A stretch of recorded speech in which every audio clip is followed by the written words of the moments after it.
Well, hello, EKN Nation. Welcome to a new edition of the EKN Debrief. And we've moved our way past the 100 episode mark. This is episode 101. It is Wednesday, September the 21st, 2022. And the event that we'll dive into today, the finale of the 2022 United States Pro Kart Series, the Heartland Grand Prix from Newcastle Motorsports Park, of course, in Newcastle, Indiana. David Cole and Nate Dean were trackside throughout the weekend. A lot of great content, amazing content actually coming out throughout the week. Nate, of course, helping out with a bunch of awesome daily videos as well. So lots more stuff coming throughout the 2022 season from both David and Nate. This edition of the Debrief is brought to you by Trinity Karting Group. Trinity Karting Group is your first step on the ladder to racing success. Based at the Motorsports Country Club of Cincinnati, they literally have a track in their backyard and a controlled environment to develop your skills. Trinity Karting Group flattens out the steep learning curve with a professional staff that will put you on the right path. The focus is driver development, and they compete at the local, regional, and national levels, including the SCUSA Pro Tour and the United States Pro Kart Series. They have new and used packages available, and they are your Midwest source for Kart Republic chassis and IAME engines. Visit them at teamtkg.com or call 513-421-4463. All right, David, Nate, let's bring you guys in. You guys were trackside while I was down in Texas for the finale of the USF Junior Series, but I followed it along all weekend long. Lots of great stuff. David, I'll let you take the reins right now. But again, Heartland Grand Prix, September 15th to the 18th, Newcastle Motorsports Park, capping off an amazing season for the USPKS. Yeah, certainly one for the record books. It was, number-wise, it was massive. Just the atmosphere and feel of each of the four different events that we had throughout 2022 was just intense and exciting, and a lot of different drama here and there depending on the weekend. And, thankfully, Newcastle, we got through another race weekend without any rain. And I think that was a major selling point. September, you're not quite sure what you're going to get. And Sure. We haven't quite dipped into that fall weather yet. It felt like July really being at Newcastle all weekend long with, mid 80s, a slight breeze to kind of cool you down a little bit, but, not massive humidity that we're used to during the summer months. But all in all, a great backdrop for what was the conclusion of the 10th season for the United States Pro Kart Series. Nate, I know you were out obviously doing video throughout the weekend and helping out with our coverage and our immediate top 10s we put on the social media channels. What were your thoughts overall on the competition side as essentially a member of the media trackside for this particular weekend? I mean, on the competition side, it was my first USPKS event, so it was really fun to see, the big names outside of where I've seen them before at SCUSA Supernats, and just really close competition. The level of skill from these drivers was insane. Some of the drives that we saw that we'll get into later in the show was breathtaking, to say the least. And I will say, in the years I've gone to Newcastle, it was the first time I left thinking this was actually decent weather. It wasn't freezing cold and raining, and it wasn't scorching hot. It was the first time okay, we had nice weather at Newcastle. Yeah, you know what? I don't know that I've been to a really nice weather weekend there either. To be honest, it's been usually super hot. We've had rain, when I've raced there before. So yeah, you're right. Mid 80s throughout the weekend with a bit of a breeze. David, capping off the 10th season of the program. It was rounds number 7 and 8 of an 8-round championship. As we all know, best 7 counts. The championships, of course, one of them essentially locked, but we'll go dive into that more and more. Before we do that, David, let's look at by the numbers as we do in every edition of the Debrief. Last year at Newcastle, they brought in 270, but it was earlier in the season, if I'm not correct, 243 final entries this past weekend. Yes, that is correct. It was earlier in the year for the 2021 season, and now wrapping up for the 2022 season at Newcastle. So you expect a little bit of a drop off in terms of numbers. It was a bit higher, a couple entries higher than Road America, which was the third event of the 2022 season. So it did go up from Road America, but not quite to the numbers we saw last year with 270 for the total. So 243 this weekend, which is still, again, almost over that 250 mark for the event.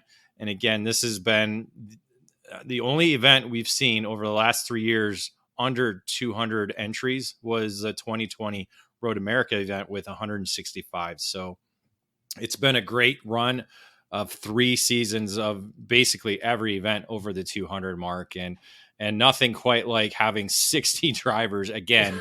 Repeating same number we had last year, 60 drivers in the KA100 senior category. And that just, again, shows regional drivers coming in to race, the USPKS regulars coming to race. You get all that, and you get massive fields for the weekend.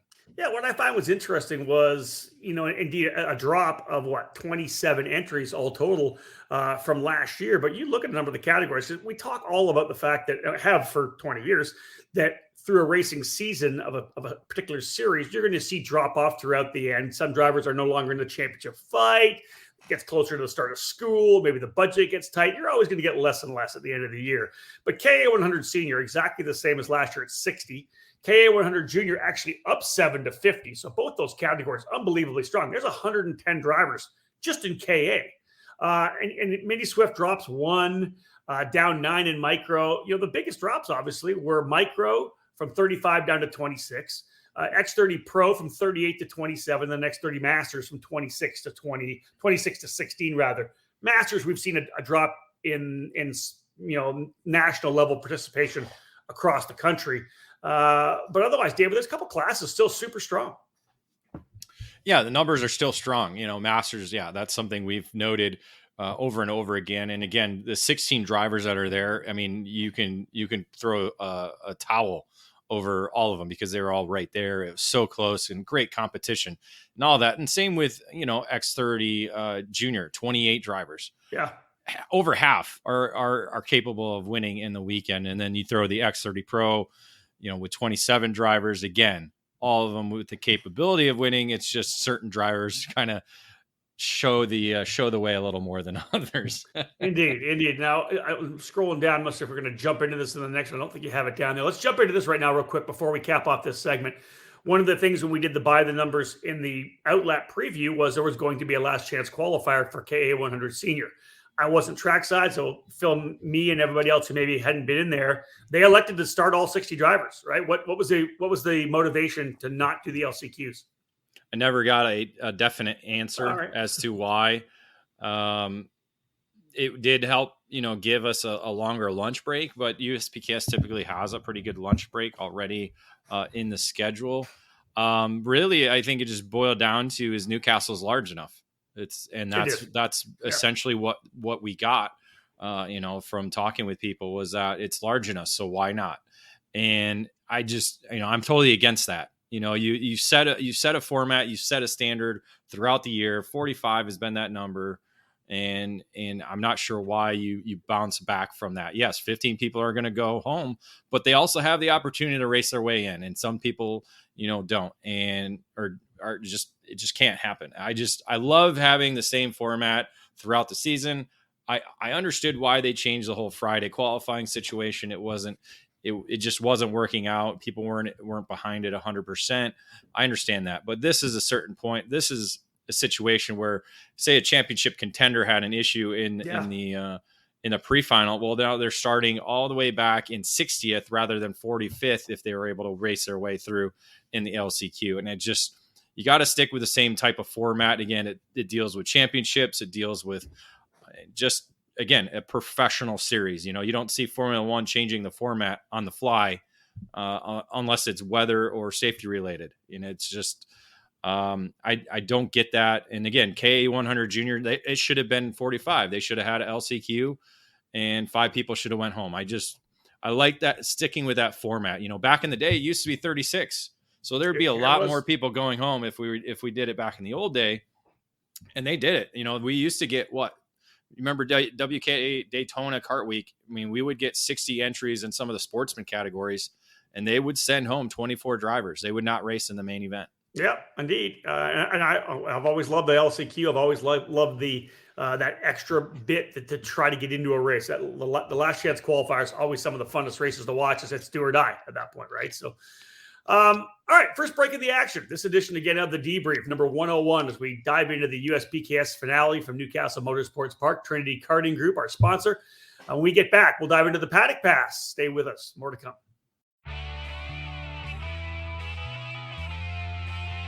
2019 marked a new era for the Kart Lift brand. The company that Tim Coyne owned and operated since 2003, one with a long tradition of quality products for the karting industry, was purchased by Ted Fashing and his business, Stockholm Karting Center, in October of 2019. Stockholm Karting Center Inc. has added the Kart Lift brand to their very successful Triple T Race Products brand that has been fabricating parts for the drag racing industry for the past 25 years. We're small enough where the owner answers the phone and every call is important to us, but we're large enough to get the job done. We pride ourselves on the quality and personal customer service that we provide on the phone or at the track. Kart Lift stands, as you know, can be found at racetracks all over the country. If you race alone, or if you're a parent with a cadet or junior driver, let our one-man winch lift make your race days easier. Position the hooks under the rear bumper, push the button, and your cart is raised into position and you're ready to go.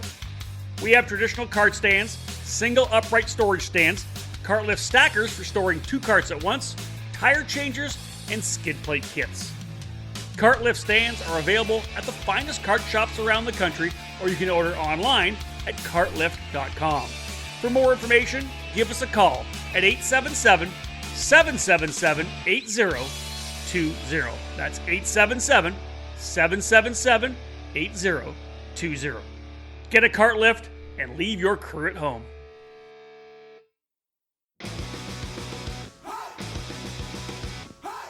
Acceleration Kart Racing is your first and only stop on the internet for karts, parts, and the safety gear you need to get you on the track. Visit shopakr.com for a great selection of karting equipment on a user-friendly website. Acceleration Kart Racing has aligned itself with many of the top manufacturers and distributors in the sport to ensure all the latest equipment is available to you, the racer. With over 20 years in business and customer support available 6 days a week, you can be confident about getting the right parts at the right price when you need them. Be sure to visit shopakr.com today or stop by their headquarters in Las Vegas. Make sure to follow Acceleration Kart Racing on Facebook, Twitter, and Instagram for the latest specials and new arrivals.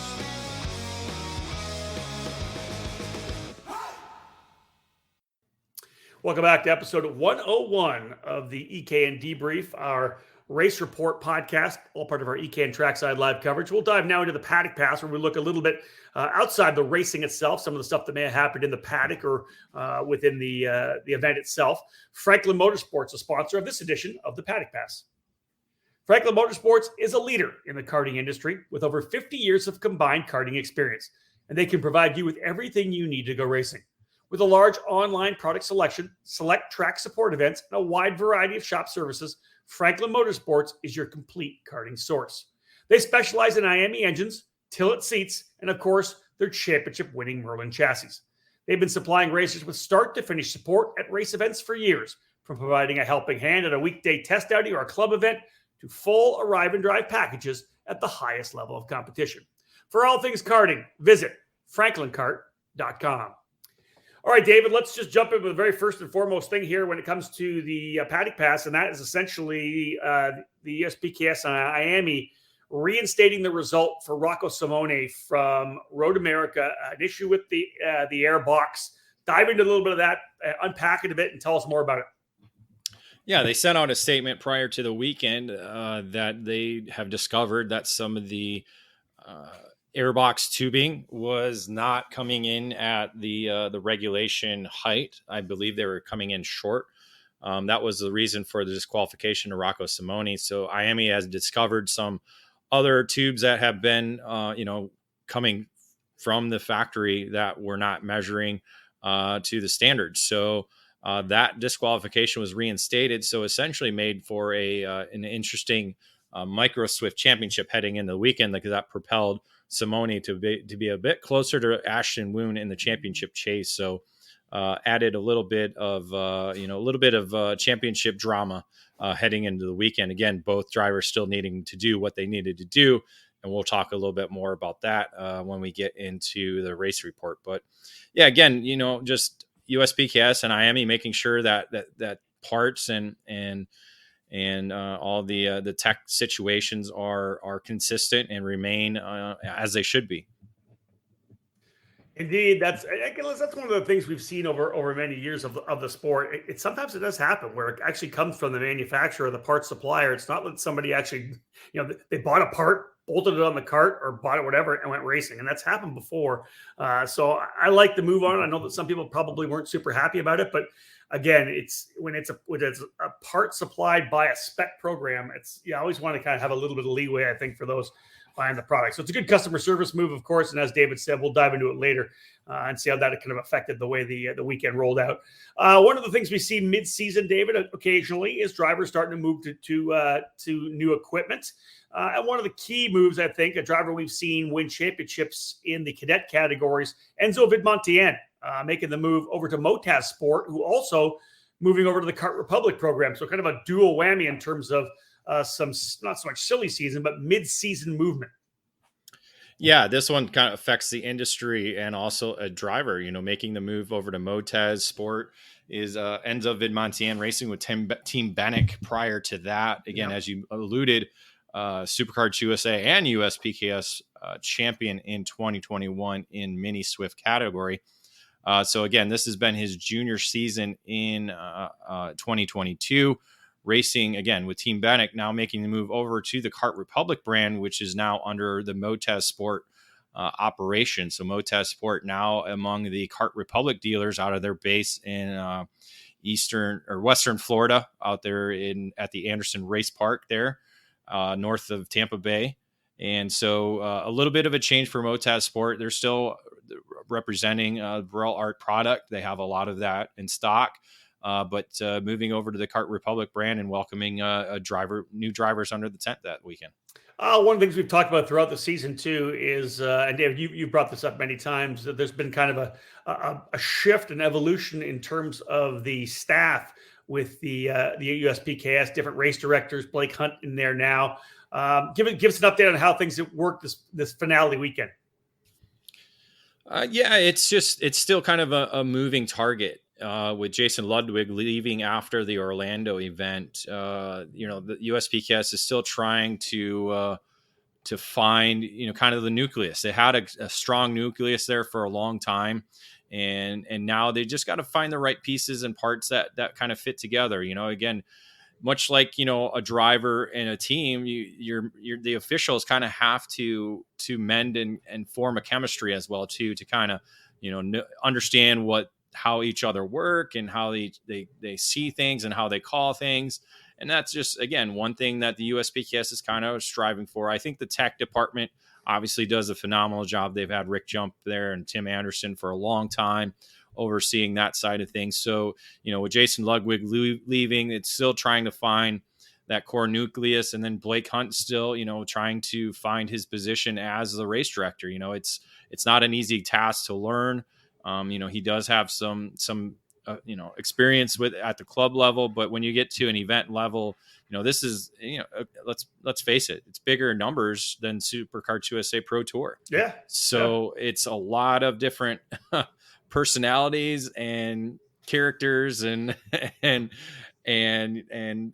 attitudes that you have to deal with when you're a race director. So, Blake's trying to find his own path in this new position, as well as the other pieces that fill out the on-track official. Because again, it's been a moving, kind of almost not necessarily an open door, but they've had some officials there the whole year, some coming back and forth. So they got to get that nucleus back, the consistency. To get that consistency. So I don't know. We'll see what happens with 5 events next year. Again, it's very tough to lock people down for a long program like that. So we'll see what happens, and we'll see what they're able to do during the off season to kind of, address that and make it, as you said, more consistent for 2023.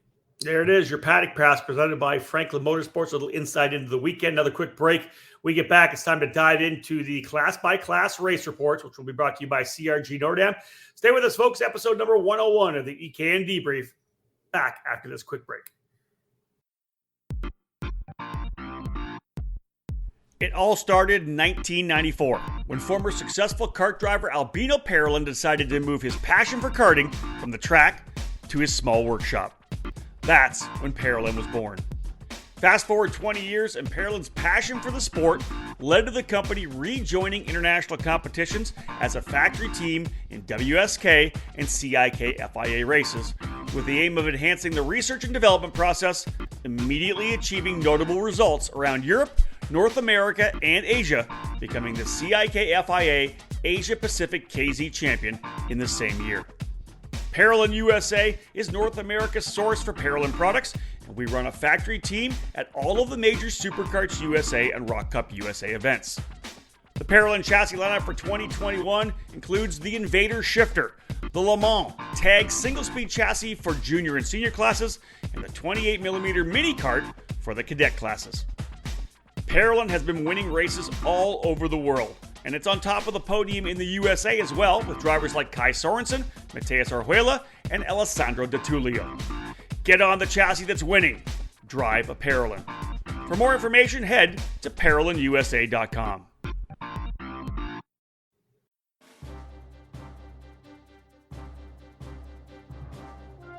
Powered by technology, DID racing chains have a worldwide reputation for superior quality and reliability. Meticulously engineered and manufactured in Japan, DID Genuine Parts are the world's #1 original parts supplier for Japanese and European motorcycle manufacturers. A rich racing tradition where results speak for themselves, DID prides itself on engineering the most technologically advanced chains on the market to help you excel on and off the track.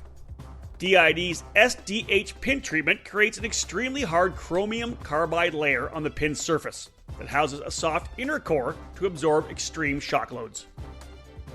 DID's 219 HTZ racing chain boasts this SDH pin technology, which leads to longer chain life as well as excellent energy transmission to the wheels.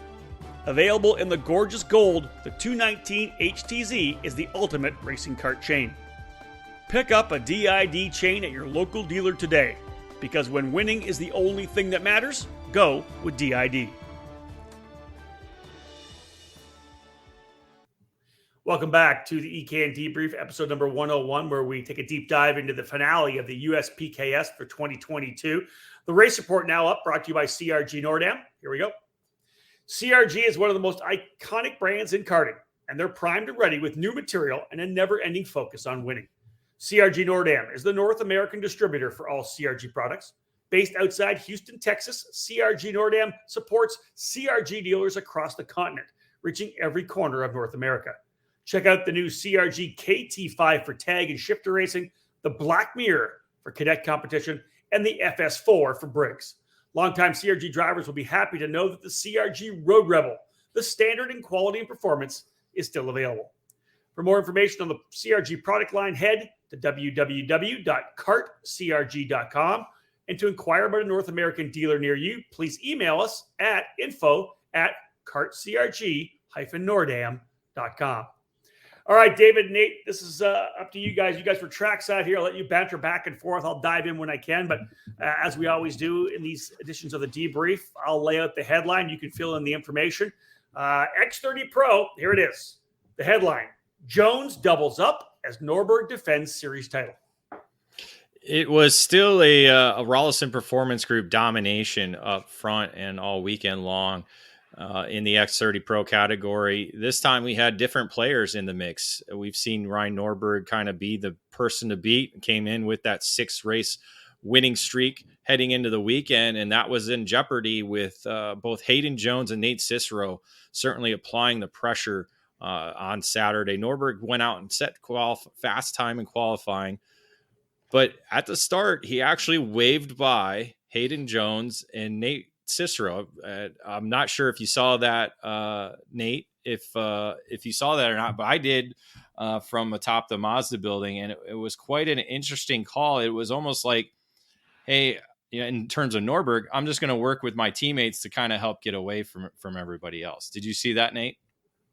Yeah, I saw it. I think I was on track with that one near Sean Kart Chaser's video and photo guy, and we were both joking about how, it's been a long season for him, so he probably just got bored and wanted to fight a little bit. But I mean, yeah, if it's a matter of we don't really know what was going through Ryan's mind there. If it was a matter of, hey, I think you guys are faster, I'll be the caboose here and I'll push, or if it's just I want to have some fun and pass. You don't know. But ultimately, if you go further into the races throughout the weekend, that may have bit him a little bit in the rear end. But yeah, we'll get into that. Yeah, and I almost thought it could be saving tires, or it could just be measuring up how their pace was during the pre-final. As teammates, that's something you do. He didn't need to win the pre-final. Essentially had the championship locked up with a performance on Saturday, no matter what he did, as long as it wasn't a disqualification. So, that was a quite odd situation. But overall, it was the RPG 1, 2, 3 throughout the weekend. But Norberg just wasn't quite in the main event. It was basically every man for himself. And Hayden Jones and Nate Cicero put it to Norberg. Norberg sat in the third spot for a number of laps. And Jones was just able to kind of outmuscle and outwit both Nate Cicero and Norberg, and just powered away to what is now his second career victory in the US PKS program. He won his first one last year in his RPG debut at GoPro at his home track. And so now this one, he was able to pull off with a 4/10 victory over Ryan Norberg. Late in the race, though, however, Jeremy Fletcher was able to run down Nate Cicero to seal that final spot on the podium in third, with Paulie Massimino rounding out the top 5. Yeah. I'm trying to think I was going to add. RPG has just been so consistent and upfront, and it's, really in the X30 categories for both the senior and for junior, it's always been the purple and blue cards, so it wasn't too much of a surprise to see them up there. I know Hayden and maybe Nate talked about it a little bit in the pre-show for the final. They were saying, Ryan's wrapped up his championship. It's going to be gloves off for these races and for these finals. And just by the starts, you could see Hayden and Nate really crowding Norberg, really squeezing him, trying to get in front of him. And ultimately it did work for Hayden. Do you think that Rawlson gave him the green light, Dave? Go at it. Yeah, as I said, it was every driver for himself. That's kind of how it was. And I think, as Ryan talks about in all his interviews, he's worked with these drivers, over the last 2 years, maybe 3 years with Cicero, over the last year with Hayden Jones. So he's developed them to the monsters they are now.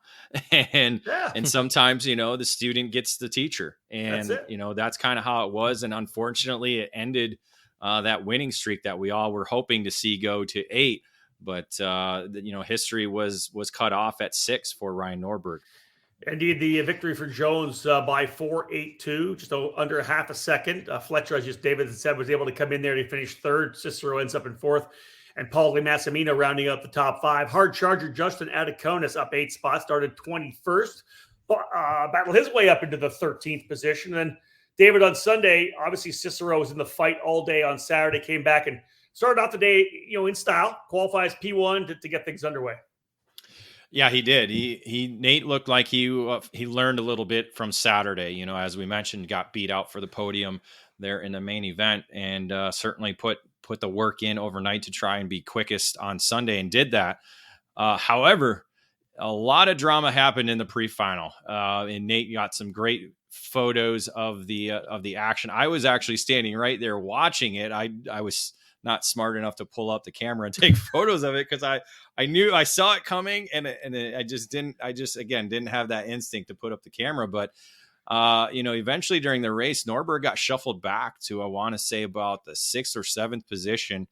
And at that time, Diego Ramos was right in front of him, and Burrell Art put a heavy defensive move into the green corner was Ramos. Norberg was on his bumper pretty hard, pushed him all the way through the corner. And then the two got side by side as they came out and started making that downhill left towards the scoreboard. As they did that, Wes Dushak came out and made it 3 wide. So essentially it was a Norberg sandwich with Ramos and Wes Dushak on the outside. Norberg obviously didn't want to crowd his teammates, so he kind of crowded Ramos a little bit more. And Ramos, not knowing that they were 3 wide, kind of pushed Norberg wide on that kink there, that left-hand kink. The two made contact and essentially took each other out of the pre-final race. So it was, Nate, that was quite an interesting moment in the pre-final. Yeah, and I think kind of missed where it all started with towards the start of the race where Ryan and Marian Kremers got into it, and the exit of turn one, Kremers kind of going not completely up and over Norberg, but getting up on top of him. And I think that kind of set the precedent for the Norberg versus Burrell rivalry for the rest of that race. Ryan and Marian, again, having a little bit of a tussle on the exit of scoreboard, resulting in Kremers going off track and kind of putting him out of contention for the pre-final. And then, yeah, the incident that we'll call it that happened at a green corner happened between Ramos and Norberg and pretty much forced them to have their work cut out for them for the final. Interesting thing. Obviously, this sets up Norberg to be in a place where he normally isn't. That's at the back for the start of the main event. Ends up starting 25th, coming up to 4th as the hard charger. 21 position improvement for Norberg. But David, how did the main event unfold with Norberg so far back? Yeah, that essentially put the spotlight on the other two RPG drivers, Nate Cicero and Hayden Jones. Jones actually got shuffled back early on in the main event. Cicero took over the top spot and was leading the way. Looked like he had, the pace and the ability to earn a victory. Unfortunately, the rear bumper came loose, and later he would be meatball flagged off the racetrack and lose his ability to compete for the victory. That essentially put Jeremy Fletcher and Paulie Massimino as the top drivers. That was until Hayden Jones was able to work his way back up towards the front, get by both of those drivers, and then from there, drive away to a 1.8 second victory, earning his second on the weekend and picking up that $5,000 check for the weekend winner. Yeah, boom.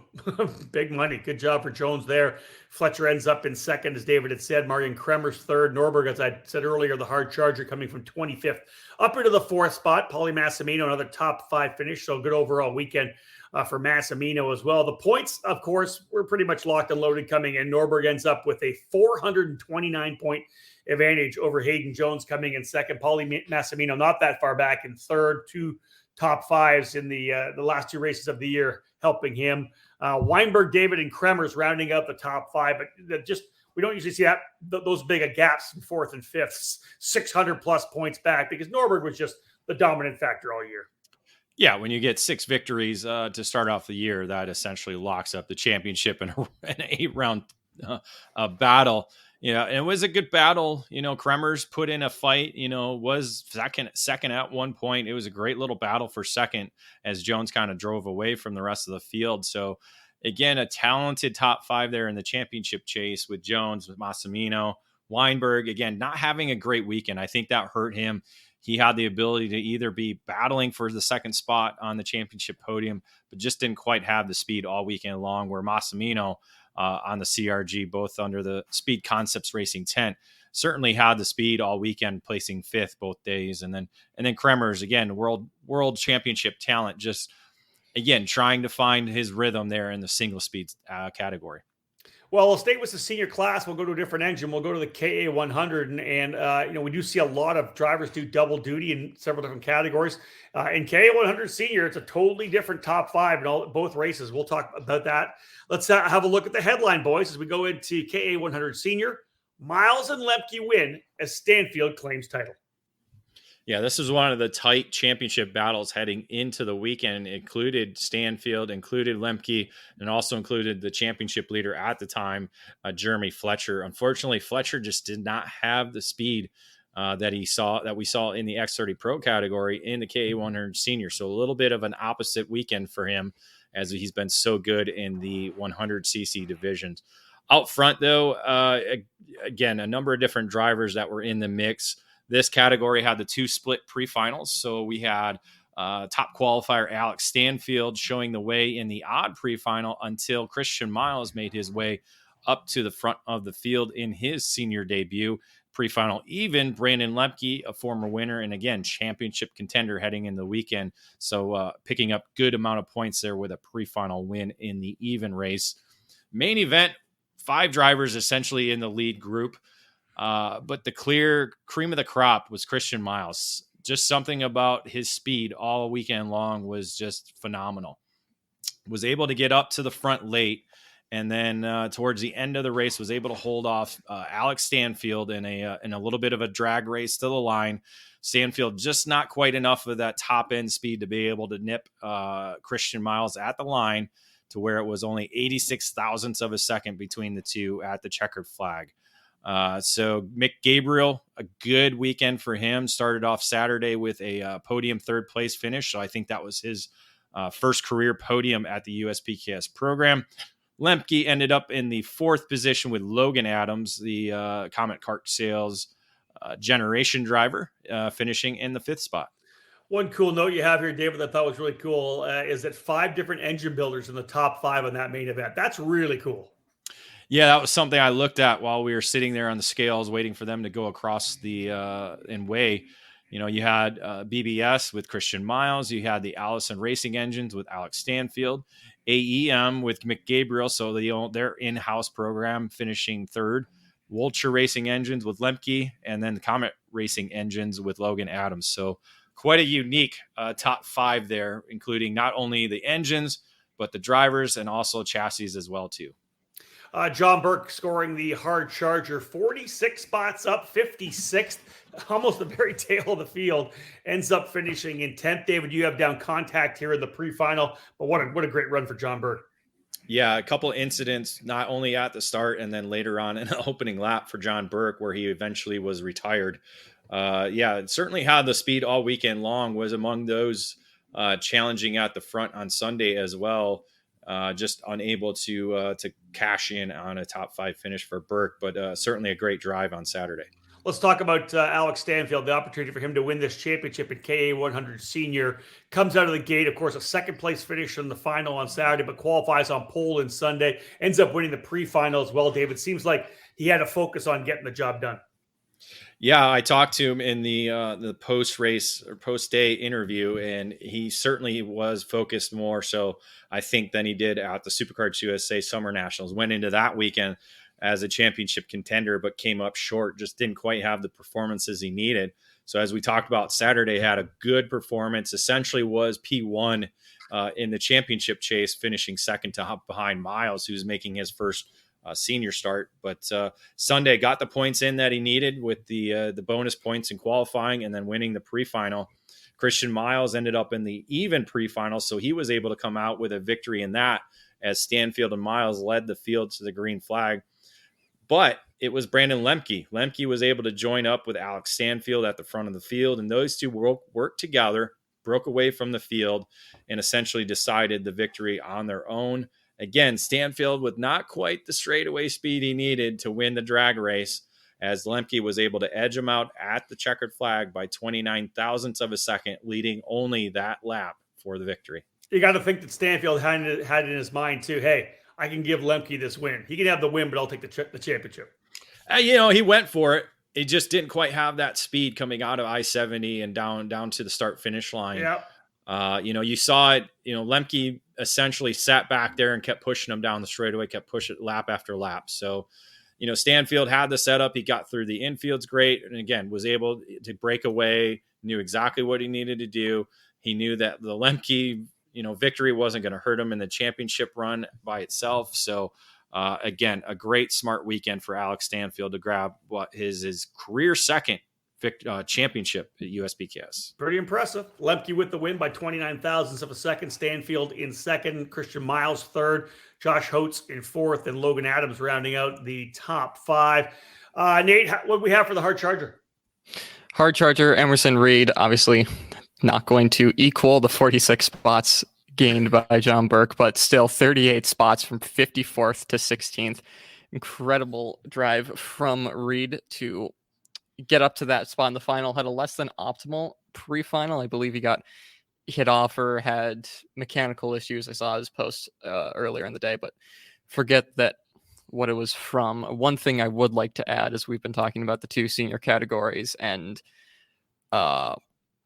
excuse me, forget Fletcher. There it is. Jeremy Fletcher not having the weekend he wanted, mainly because he was not feeling good. He was very under the weather, and talking to some of the people who he's close with, they haven't seen him this bad. So hats off to him for even driving, but always being in that front fight, especially on Sunday. Yeah, Nate, at that level of competition, all three of us are racers. When you're at that level of competition, you have to be 100%. And even if 95, 90, 85, whatever it may be, man, that's a significant disadvantage when you're racing against drivers of this talent.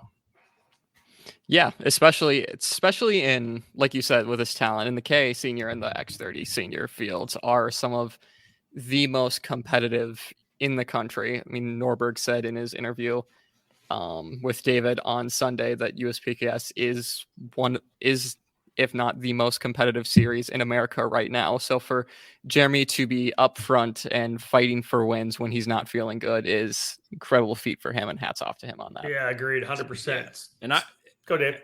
And I just question why, if I was in that situation or that role, would I not focus all my attention on that K100 Senior Championship? Because he still went double duty. That wears on you. We've seen it from a number of different drivers. Sometimes it just doesn't click. And unfortunately, all his good performances came in X30 Pro and not K100 Senior. So, sometimes you just kind of have to bite the bullet and be like, you know what? I need to focus on this one program, and let's do that. Stanfield did the focusing for sure. He ends up winning the championship by 30.8 points over Lemke, Fletcher 212 back, Aiden Levy, and Chase Hand back in 4th and 5th. All told, a great championship for Alex Stanfield in KA100. And as we knew, Ryan Norberg, his 7th USPKS title, an amazing feat. This guy, again, generational talent. Second USPKS title. I thought it was his 7th all total. 7th and yeah, don't read the other media. We're adding Scusa in there? Yes, that's what they did. There you go. There we go. It's ridiculous. They're two different series programs. They don't coexist. All right, let's go back to the break. When we get back, again, this edition of the Race Report brought to you by CRG Nordam. We'll go X30 Junior, KA100 Junior, and we'll cap that segment with X30 Masters. Don't go anywhere. We'll come back and talk about junior racing. The new face of competitive karting in the Pacific Northwest region is RaceLab. The full-service karting operation is located at the state-of-the-art Kartplex facility in Oliver, British Columbia, Canada, providing everything you need to hit the track or put yourself in a successful driver development program. RaceLab is the official North American distributor for the TB Kart chassis brand, providing the full range of models from kid kart to shifter kart. Villeneuve Racing Karts is their flagship product, available only through RaceLab. The brand carries the name of Formula One champion and Indianapolis 500 winner Jacques Villeneuve, with each model produced by TB Kart. Kartplex, the home of RaceLab, is situated on the grounds of the Area 27 Motorsports Park. From full arrive and drive TB Kart rentals to leagues and competition karting, the facility provides a new home to developing the future stars of motorsports, all beginning at Kartplex with RaceLab. Follow RaceLab on social media on Facebook and Instagram, or load up their website at www.theracelab.ca to learn more about TB Kart and Villeneuve Racing Karts. RaceLab. Race with us, win with us.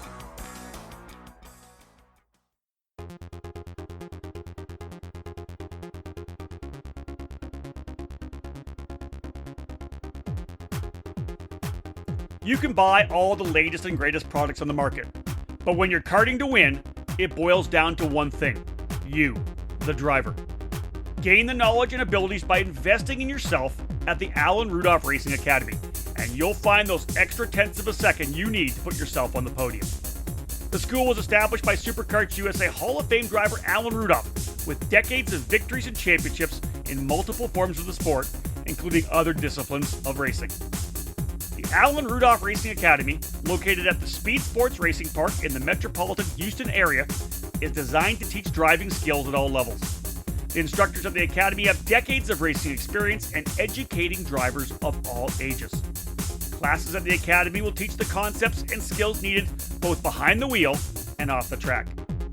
From the beginning kart racing experience and intro to karting courses, to their advanced one-day and 2-day courses and karting clinics, the Alan Rudolph Racing Academy can improve the skills of any driver. For more information on the specific programs that the Alan Rudolph Racing Academy can provide for you, head to speedsports.com and click on the Racing Academy page. Be sure to follow the Academy on social media by searching for Alan Rudolph Racing Academy.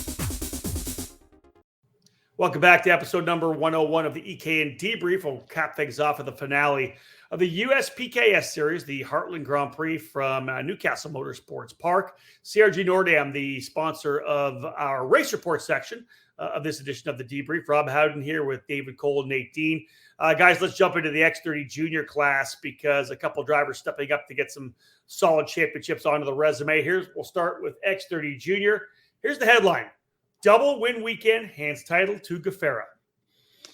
It was certainly his weekend as the driver to beat in this category, except for qualifying on Saturday, where we saw again, even though it's a green-white checkered qualifying session, the kids in the X30 Junior category decided to play cat and mouse and jumping. Did they really? Yes, they did. No. And so, again, you had to lay down that lap, and Ernesto Riviera worked up with Max Taylor, and they worked together, and they were literally within a thousandth of a second between one another on their lap time, and Riviera was able to get that fast lap. I think Gaffera ended up in like fourth or fifth, and essentially that was all he needed to be able to move up to the front in the pre-final. Unfortunately, while leading the pre-final with probably about a 2-second advantage, the engine let go with about 3 laps remaining. Wow. So that would put Caleb on the sideline and at the back of the field for the main event, starting in the 28th position. You would think starting in 28th, new engine, not sure what it's going to do. Okay, a top 5 finish would be amazing, right? Caleb had other ideas. And essentially a good battle for first started up early in the main event. A number of different drivers taking the lead.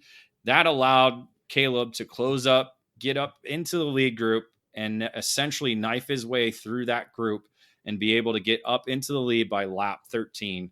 And then leading the remainder of the race, Gaffera drove away to a near 2-second margin of victory in a last to first performance in Saturday's main event. Wow, he gets the win by, as David said, almost 2 seconds. Hard charger coming from the tail of the field. A tremendous story coming from the back. Nate, did you get a chance to watch that? Were you watching the passes coming forward? I think most of the EKN and Kart Chaser guys were all watching from the scoring tower, and we're having our speculations, little pre-race bets, if you will, of where he would end up. I think most of us were saying, if everything goes this way, this can be a top 5. We get about halfway through the race, and all of us are kind of looking at each other like he has a genuine shot at this. And then sure enough, a few laps later, after the leaders couldn't sort out who they wanted to lead that pack, Caleb comes in, takes the lead away, and takes the win on Saturday, which just an incredible race from Caleb and the RPG team to watch. And yeah, 28th to first, not an easy feat, especially in this field.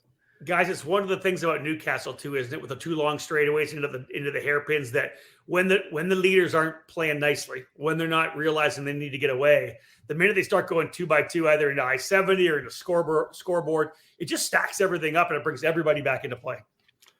Well, not to mention the amount of different passing opportunities just within one lap. Yeah, true. It's the Newcastle circuit. You have passing opportunities everywhere.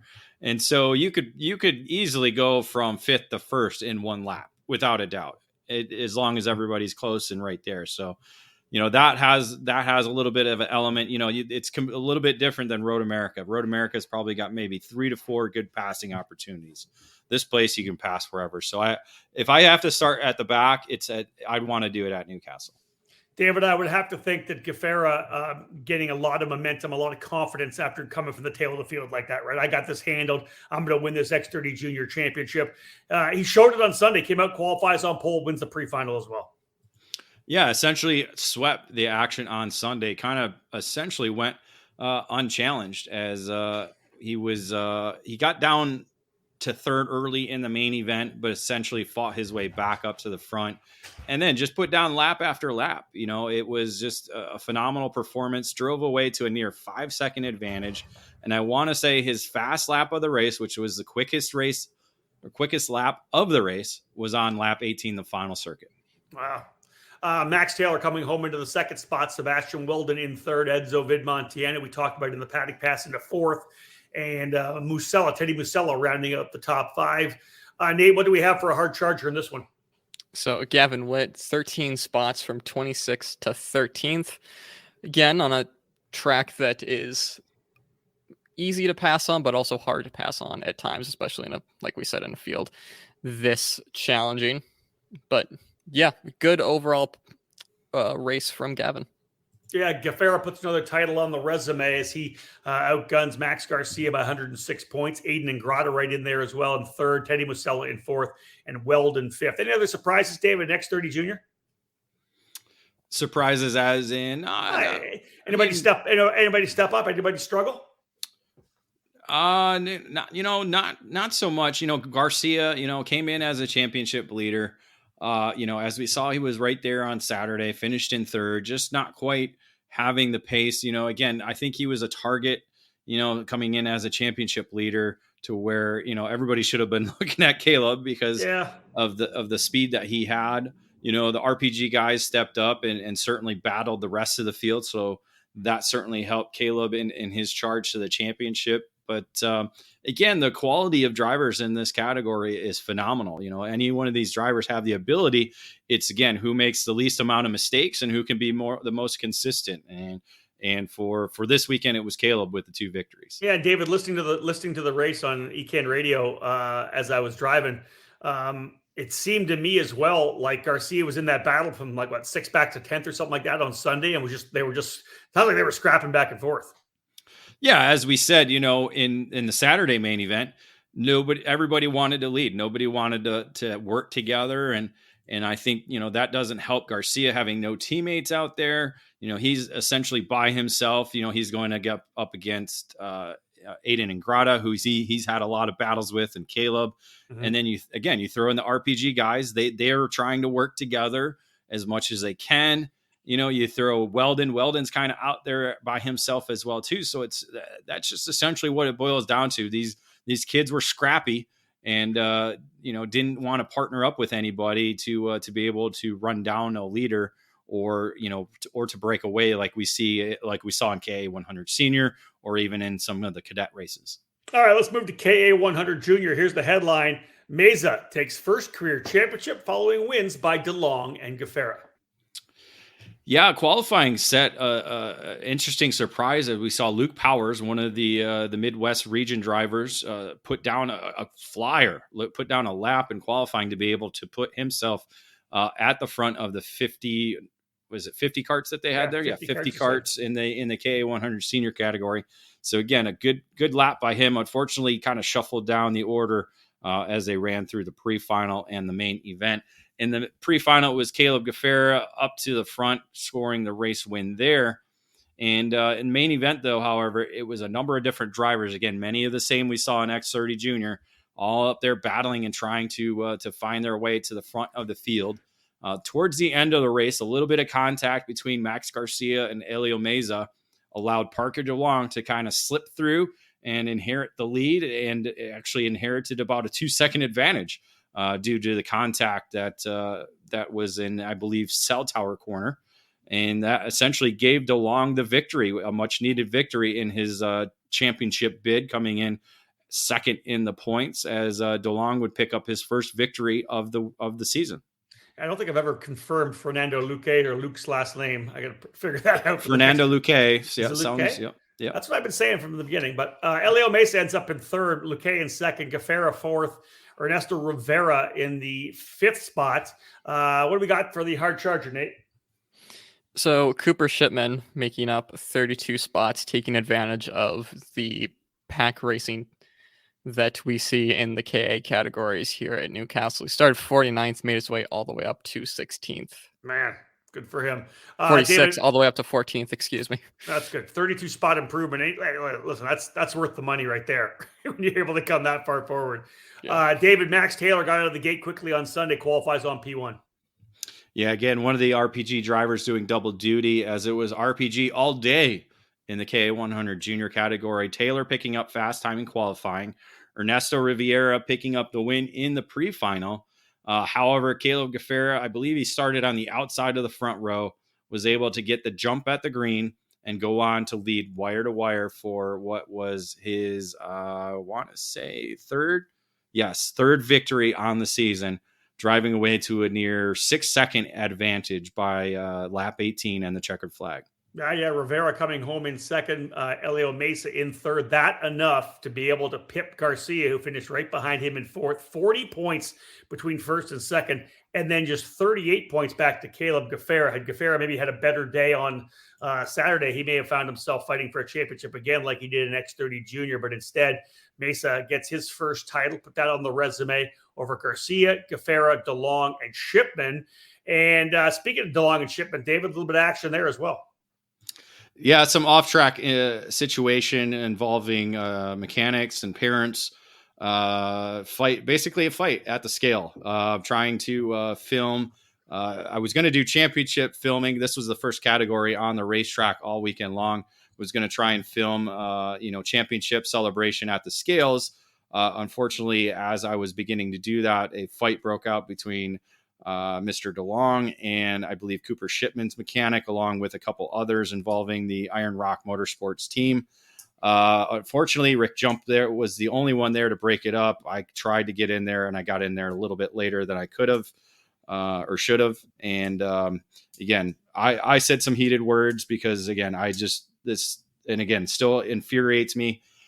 This is just the type of things we don't need to see in our sport, especially parents doing it after their kids come off the racetrack. And so I apologize for some of the language I might have said at the scales, but it was because of the passion I have for the sport and the disgustedness I feel because of the actions of just a few people. And again, this is something I've talked about since Utah. We need security at every karting event like this. It's horrible that that's what you say it. We need security there because of what's happening. What we need really is respect, right? Well, why do we need babysitters for adults? This is insane. The kids that are out there doing the best they can, working hard, trying to produce, the best result they possibly can. Let them get off the scales and congratulate each and every one of them instead of bickering and arguing about a contact that officials called and didn't really matter because there was nobody that was gonna win the race aside from Caleb. He was already gone. Yeah, it's just it's disgusting and again it's pissing me off again. And I really don't want to talk about it anymore. Dude, Dave, that works for me. I get it. I've been in that time before where there's something that really moves you and it ignites you. You just don't want to move any more forward with it. That's fine. So we'll shut that down. But the problem is we have to somebody in the sport has to. I mean the conversation right now. Of course, yeah. The bottom line is this is a podcast in and of itself of just the odd evolution we're into right now, where the respect level is gone. Even on the racetrack, people are hitting each other, wrecking each other. We see it on the racetrack, but then to see it off track as well. All the stuff that happened in Utah. The concept is, and you and I drill this a lot, is that this sport is, to a certain extent, supposed to be having fun. Yeah, it's a hardcore competition, but it's also fun. We're here to have a good time, and man, you just want people to show respect for each other, especially when it's on and off the racetrack, right? We talk about this a lot, about the fact that the kids are the ones that are battling on the racetrack together. You know what I mean? Like, it just let them deal with it on the racetrack themselves, and then when they get off the racetrack, discuss it. And it has nothing to do with money because, again, this was a trophy category. Yeah, that too. All right, Nate, what do we got for Hard Charger? So Fernando Luque, starting from the second to last spot on the grid on the last row, starting 49th, making up 33 spots in the final to put him up to 16th, crossing the line. Nobody ever wants to start deep in the field, but it's always fun when you pass that many guys coming back to the front. I've said that before. Again, we talked about the points already. Elio Mesa with the championship over Max Garcia. So congratulations to Elio. Let's move into X30 Masters. And this is a big one. It is the headline. Ramalho wins to secure championship. Yes, Ramalho did win, and that was on Sunday. Unfortunately, Saturday was a different story as we had RJD. I still want to call him that, but I don't know if I don't think it's catching on or not. But Renato Yader David just was amazing on Saturday. Literally his qualifying lap was just like jaw dropping. I sat there with Mike Speed and we're like, I don't know how he did it, because it was basically without a draft and was almost half a second faster than anybody else out there. Wow. So a phenomenal pace. Pre-final drove away with the race win, but he was challenged in the main event. So the speed kind of went away there as the day went on, with Laurencio Mardan and Mario Barrios up front chasing and battling for the race win.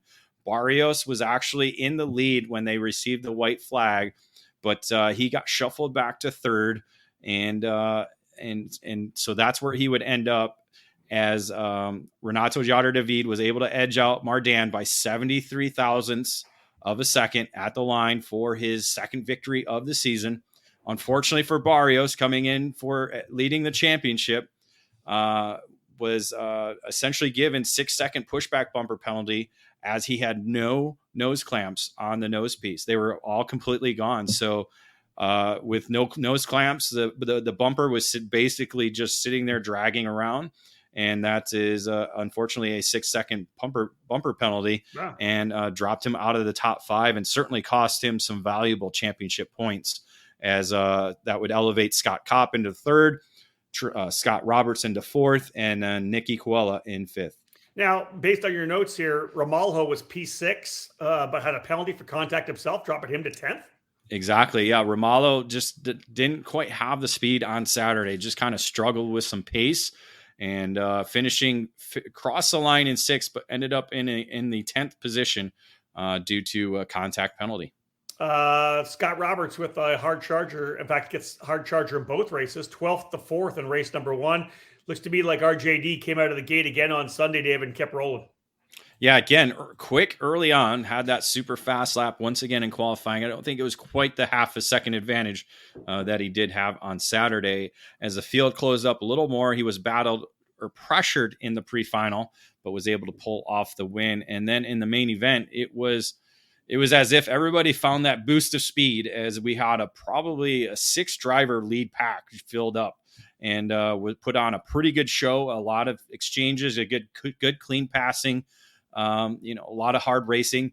Eventually, Ramalho was able to work his way up towards the front of the field. And then as he got into the lead, they started battling for second. And that gave him just the amount of distance that he needed to be able to cruise away to a 1.6 victory, which essentially locked up the championship for him. Wow, yeah, 27 points over Mario Barrios, who did not finish in the top 5 in either of the races in that middle of that championship fight. Couple of top 5s puts Scott Kopp third in the points, Scott Roberts in 4th, and Danny Robertson rounds out the top 5.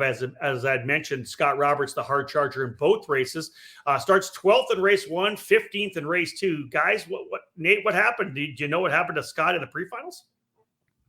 I did not. I was not paying too close of attention to Masters. I think David would have a better idea. I was too busy running around taking video. A little bit of contact in each of the pre-finals kind of shuffled him off the racetrack, so he fell down the order. He again, just not exactly the Scott Roberts weekend he wanted to have, having some off-track issues going on. Hopefully that'll be resolved as I do send my best to Scott Roberts. But still, was there racing and was able to complete the weekend, just not exactly 100% in the race mode side of things, but was able to pull off some somewhat good finishes to close out the year. But hopefully we'll see more of Scott later on this season. All right, good to hear. We'll get an update on that later. All right, folks, we're going to cap off this edition. When we get back, we're going to wrap it all up with the 2 cadet categories, Mini Swift and Micro Swift, after this break. Are you ready to go from karts to cars? Since 1975, the Skip Barber Racing School has taken great drivers and made them champions. Today, we're proud to welcome the next generation of winners. Make the transition from karts to cars with the Skip Barber Formula Race Series. You'll compete at the most iconic tracks in America. Race weekends include your very own equalized Formula 4 race car, a professional crew, expert instruction, video and data analysis, hospitality, and more. This is the place to fulfill your dream of becoming a champion. Sign up today by calling 866-932-1949 or visit us at skipbarber.com.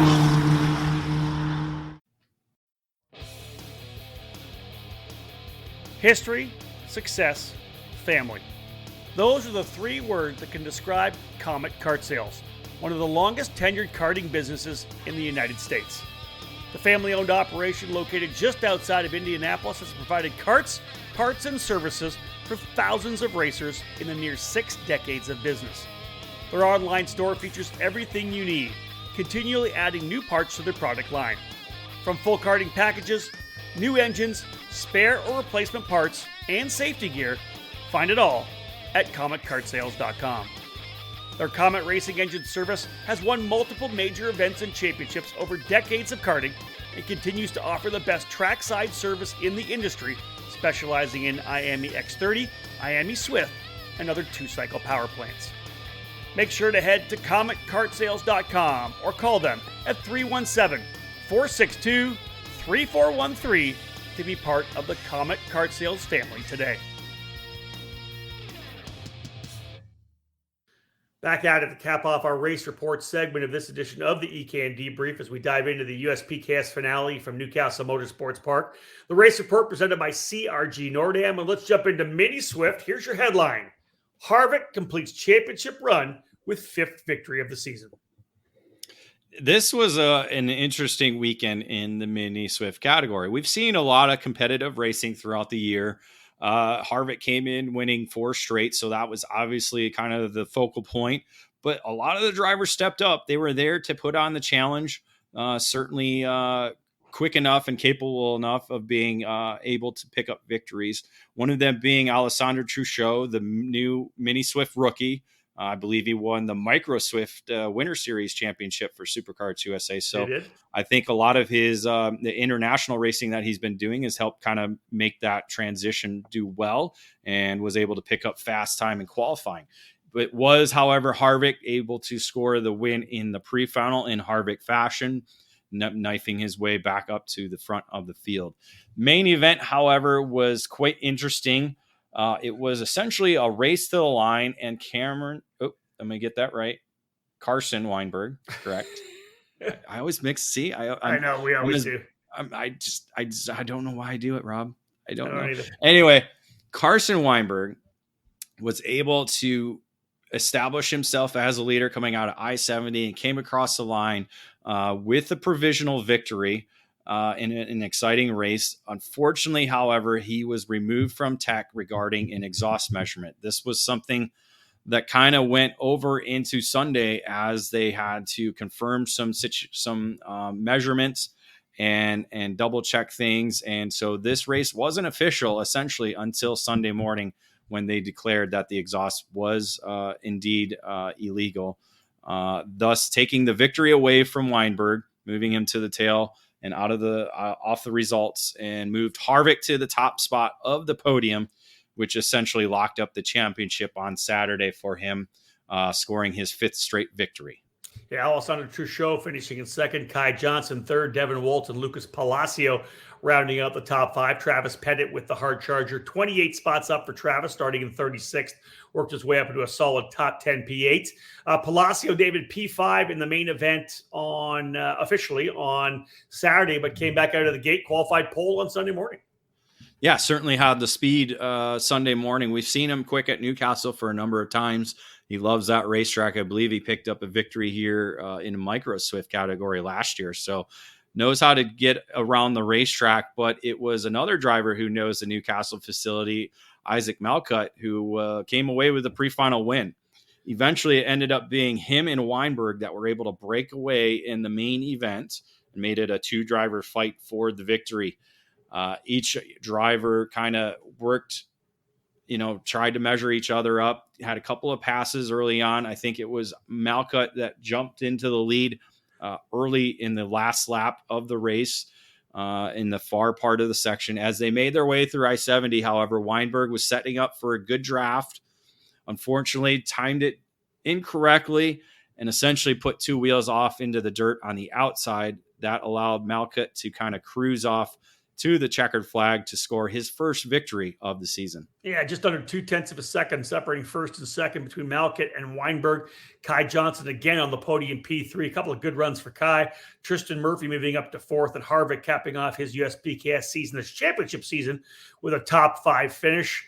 Nate, Travis Pettit had to do it again. Started 36th in the first race, up into 8th on Saturday. Once again, deep in the field, started 35th, but a pretty good run for him on Sunday. Yeah, just not having the luck or pace he needed in those pre-finals, but obviously proving in the final that he's a contender for one of the fastest karts out there. Obviously, gaining 28 spots on Saturday, 24 on Sunday is not an easy feat, especially, and we said it before and I'll say it again, a competitive, very competitive class in this mini Swift category. Go, Dave. He actually had a Riley Scott moment. Was driving around the racetrack with the fairing straight up in the air, unable to see the racetrack. That was in one of the pre-finals. So obviously Contact did that to him, and I believe Contact both days in the pre-final is what put him in the back. Harvick's championship, 216 points over Weinberg. Tyler Roberts ends up in third, Lucas Palacio fourth, and Kai Johnson with those 2 podium finishes on Saturday and Sunday, working his way up into the top 5 in points. Let's go to the Micro Swift class to cap off this edition of the Race Report. Here's your headline: Woon survives to claim title as Vega and or Bezos score victories. Yeah, a lot of great drivers in this Micro Swift category. So many different scenarios that could have played out throughout the weekend, and especially in the main events. One of those drivers that has already won on the season was Marco Samut.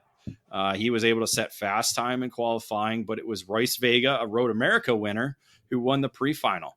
In the main event, it was quite an interesting race. A number of different drivers that were in the hunt. Essentially it came down to a last lap, last corner situation where Ashton Woon came down and was able to go from third to first in the final run from the I-70 to the checkered flag to be able to score the provisional victory. Unfortunately, due to contact on the last lap with Nicholas Orbezo, dropped him off the top of the podium and moved him all the way down to the 5th position, essentially moving up Royce Vega up into the top spot of the podium for the victory. This was another category, however, though, that was unofficial as Saturday night and moved to Sunday due to exhaust situation again. This time it was Marco Samut who was the driver that was in question and was later found to be disqualified for his exhaust. He came across the line provisionally in third until the disqualification. So again, this category was not official until Sunday morning, moving Vega up to the number 1 spot due to due to a contact penalty by Ashton Woon, and then Samut losing the 3rd position because of an exhaust disqualification. Wow, lots going on.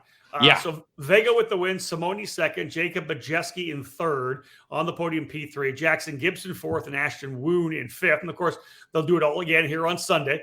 AJ Stone was the hard charger, up 11 spots, started 25th and ended up 14th in the opening race for Micro Swift. But Samut, is it Samut or Samut? Did you figure it out? He said both. He hasn't. He has. Yeah, I know it's bad. I know. We'll have him sit down and talk with you a little bit more about making sure the name is correct. The name's correct. Samut. Let's just say Samut yes. for now. I'll confirm it next time we get to the track. He qualifies on pole, David, and wins the pre-final as well.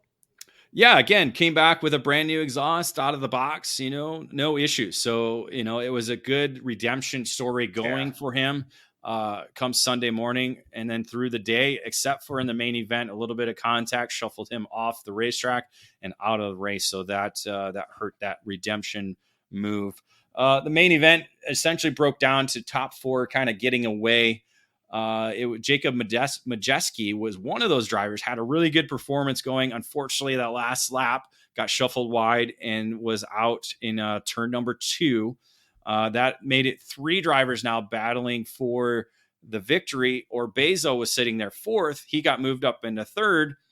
And then as passing continued on, Nicholas found himself right in the lead coming out of I-70 and was able to win that drag race to the line to pick up his first victory of the season by 80 thousandths of a second over Simone. Yeah, well done. Ashley Moon capping off the top three and again winning the championship by 42 points over Simone. A very tight championship in the Micro Swift class. Gibson, Vega, and Orbezo, the final three drivers in the championship, but in the race, Orbezo with the win, as David had mentioned. Simone and Moon on the podium, Cameron Marsha and Drew Waltz rounding out the top five there. And Nate, let's have a look at the hard charger.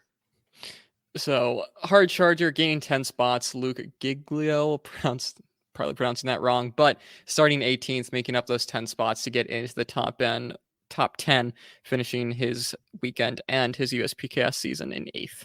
All right, let's cap this thing off after this last break, folks, in this edition of the Debrief. When we get back, we'll wrap things up. We'll look at the Constructors' Championship to see which brands were able to find their way to the top of the podium. And then, of course, we'll, as always, look at the EKN Trackside Live race calendar. We're essentially capping off the final three events that we'll be trackside for in 2022. Top-level production with a focus on a single form of motorsport, karting. This is MG Tires. MG Tires USA, underneath the Vantage Karting Group banner, is the official distributor of the MG Tires brand for the United States. MG Tires are the official spec tire in the US Pro Kart Series, Route 66 Sprint Series, Sunshine State Karting Challenge, and countless clubs across the country. No matter your compound preference, MG Tires USA has you covered. Whether it's the medium SH Red or the soft SM Yellow that you find at many karting events in the US, or the super soft green SS and the intermediate white IZ optional compounds, MG Tires USA has your winning set of rubber in stock. Indoor and outdoor rental facilities can now trust MG Tires with their solution to long-lasting and the best performance with 3 different compounds available through the RL line. For more info about MG Tires USA and its extensive list of dealers near you, check out their website at mgtiresusa.com. MG Tires, for the drivers.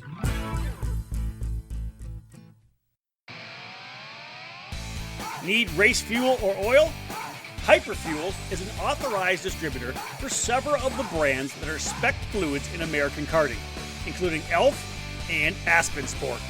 They also stock and ship methanol. Hyperfuels has a web store that can take your orders 24/7, and they ship UPS. That's right, Hyperfuels can ship fuel and oil right to your door. Whether you need ELF Racing Fuels or ELF ATX 909 oil or Aspen Sport 98 octane fuel for SCUSA competition, they have it in stock. When you need it now, go to hyperfuels.com. Welcome back to the EKN Debrief, episode 101. This will cap things off. Our final segment here as we wrap things up from the USPKS and the finale at Newcastle Motorsports Park in our EKN Trackside Live coverage. My name's Rob Howden, joined by David Cole and Nate Dean. Guys, let's wrap things up. David, I look at the notes. First thing I see, really happy to read it. No red flags on the weekend. Yeah, no red flags on the weekend. We did have a flip on Thursday I wasn't aware of until I saw it on social media. Keelan Harvick able to pick up his first flip of his career. And thankfully it was in the grass, was able to move on and again, score the championship. But Friday through Sunday, no major incidents, no red flags. So it was all in all a good weekend. And really to kind of back that up was the clean starts we saw for nearly 100% of the weekend, including the 60 karts in K100 senior and the 50 in K100 junior. You would expect those two categories to have just a free for all and, big pileups and injuries and et cetera. We saw none of it. Yeah, we did see, some wheel to wheel action, couple spin outs here and there, but not, those major incidents that we saw so many years ago with large fields. So, no red flags and clean starts. That's really a big highlight for the series finale. So let's you guys were trackside there all weekend long. As you're there, you're talking to a lot of people, whether it be on the track, in the paddock, whatever it may be. What's the thoughts for 2023? They're going to expand the schedule a little bit. The 11th season of the series. What's the new season going to bring? Well, at least from my standpoint, I think we're going to see one finals per weekend. I think the Newcastle weekend was a super long weekend. We were at drivers were on track at 8:00. We didn't get done with podiums until, say 7:00, even later on Sunday because of the championship situation. I think, that could have been the one change they could have done this year already, was the one final. You just look at it schedule wise, timing. There's just too much going on. They're working their staff too long. There's just a lot of that. So I think we're going to see one final per weekend. I think it's going to still be the same amount of track time, just broken up into heats and a main event, even LCQs as well too. And hopefully that'll work. I think people got to realize that if you want to be professional, there's only one race winner on the weekend. That defines professional racing. You don't have multiple winners in multiple different categories. You got the one winner. That's it. And so we just got to get that through, I think, people's heads. I think the teams will be behind it because it's the same amount of racing.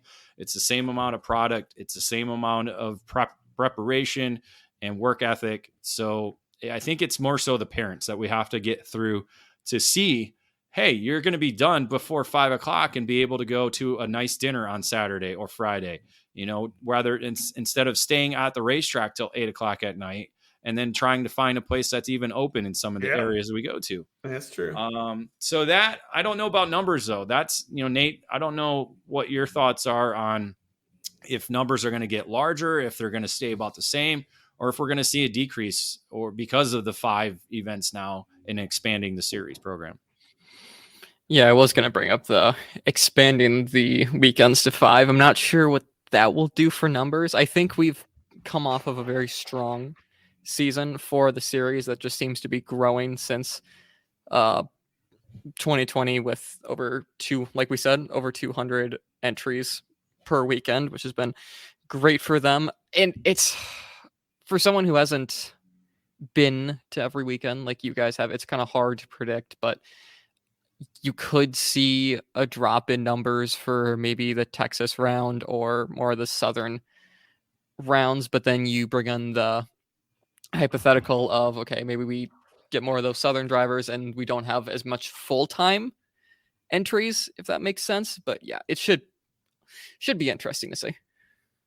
It will be interesting. I think you look at the strength of the Texas sprint racing series. That may show that you're going to get some local drivers coming to run the USPKS when it comes to the race at Speed Sports. David, we always can count on some good local numbers running at GoPro, always at Newcastle. I would think that based on what we're seeing for Miami racing down in Texas, we're going to see a pretty good turnout down there, don't you think? Yeah, I would say Orlando and Texas are probably going to be the 2 biggest events that we have on the season. We saw it already. Orlando had over 300 entries. We haven't hit that mark yet. And then I'm trying to pull up the schedule because I can't remember where we go after that. So we go to Newcastle now. So Newcastle is going to be middle of the season. So that's going to draw the same amount of numbers, 250 drivers, probably, or 250 entries, for a June event. Summer's happening. Maybe we'll get more West Coast drivers out to Newcastle because, they're going to prep for summer nats in July. So that could be a possibility as well. And I think, Motorsports Country Club of Cincinnati, I think that's going to pull in a good amount of drivers because it's a new facility. People haven't been to that. And the Bailiff family go 100% all in on what they do. We see it at the racetrack. And so, that's going to pull in some numbers. And then you end it with GoPro. The locals always show up there. So, overall, I think it has the ability to be stronger than in 2022 in terms of numbers. So it's just a wait and see mentality.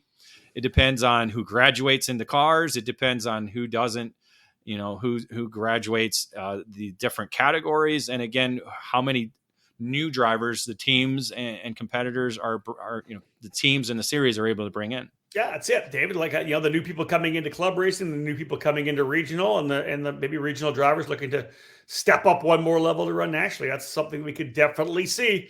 Let's get back to capping off this edition. Nate, let's run us through the Constructors' Championship. 7 brands over the 14 wins. David, I know you'll be able to probably help out a little bit with actually who wins races, but Nate, walk us through the guys that were able to get wins. Yeah, so Cosmic, the big winner for this year, taking 7 wins on the season. Big jump from first to second with Tony Kart in second, getting 2 wins. And then you have Parolin, Merlin, Nitro Kart, Bennett, and LN Kart all tied for third with 1, which For OTK, that's 10 wins for them. So great season for them. Yeah, 10 wins for the OTK brand. Again, Cosmic, you have RPG picking up 2 with Hayden Jones, 3 with Caleb Gaffera, or Nicholas Orbezo is actually on a Cosmic as well, too. So that helped add to the Cosmic total. You saw the Tony Kart victories, Parker DeLong picking up 1 of those.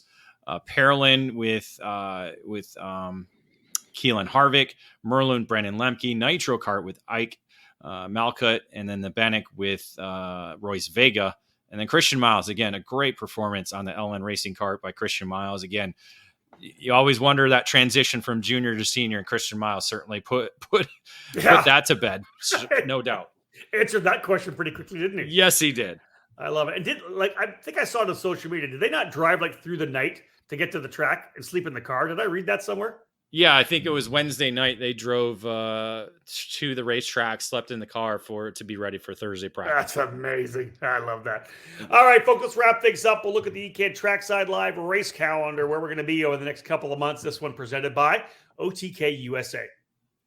All over the karting world, everyone knows OTK is the gold standard for quality and performance.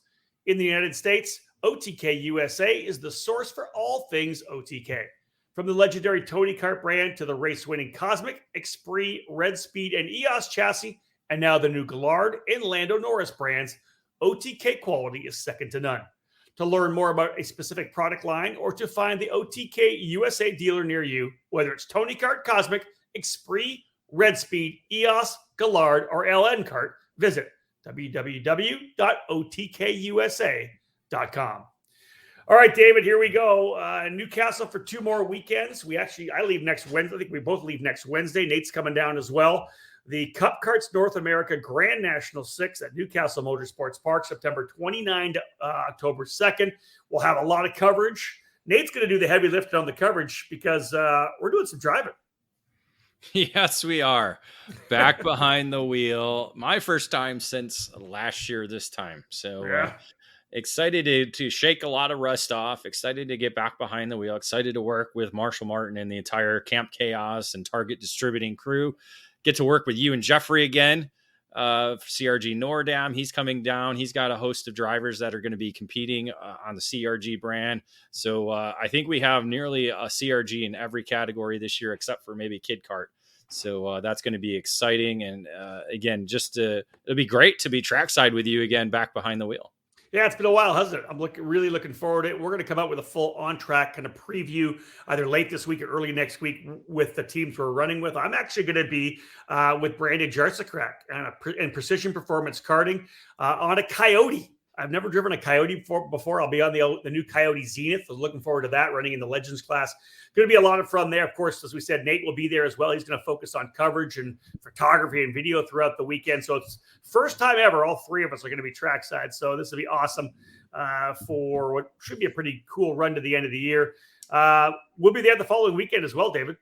2 back-to-back weekends here at Newcastle. The Rotax U.S. Trophy Final, October 7th, 8th, and 9th. It's been a while since you and I have been at a Rotax Grand National style event together, as they'll not crown, but they'll select the drivers who are going to be part of Team USA at the Rotax Grand Finals. Well, drivers will earn their way with the East and West drivers coming together to form a collaborative championship. So very close to what we used to see in the Stars of Karting days. So they'll take their points, put them all together, and decide, Rotax Grand Final tickets through those guys, along with the open tickets for drivers to earn based on their performance on Sunday in the main event. So, yeah, I was at the 2020 event in Charlotte. It still gets you every time when you see a driver holding up a Rotax Grand Finals ticket. It's amazing experience.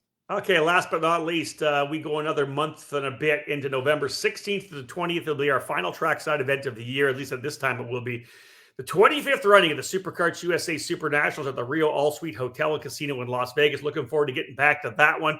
I launched my first magazine there in 1998. The second event. I've been at all of them. It's been a fantastic run so far. Looking forward to the 25th. Be interesting this year. I'm going to suit up, as we all know, my drive for 25. I'm actually going to race at the Super Nationals, as well as announcing as the lead chair with Kart Chaser once again with Xander Clemens. He and I were texting a couple of days ago talking about how exciting he is to be able to be out there for that event. But guys, it's going to be a great one. Back to the Super Nats again. And Nate Dean, this will be the first one for you, right? This will be the first for EKN trackside coverage. I've been in 2017, 2018, but it's been a while since I've been to Vegas and watched Super Nats, so really looking forward to it. We're going to put you to work this time, though. It'll be fun. Oh, yeah. And as David knows, there's going to be a pretty solid steak dinner somewhere in there, right, David?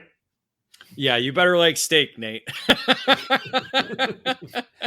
If you don't, we didn't put that on. I don't think we put that on the job application, did we? Oh my gosh! Yeah, I know. That again. I'm looking forward to seeing Nate get to work at Cup Karts because he's gonna do my role. So yeah, we're gonna see what Nate's made of, and I love it. It's gonna be great. But more so, we're going to be all together because that's something we haven't done since we hired Nate.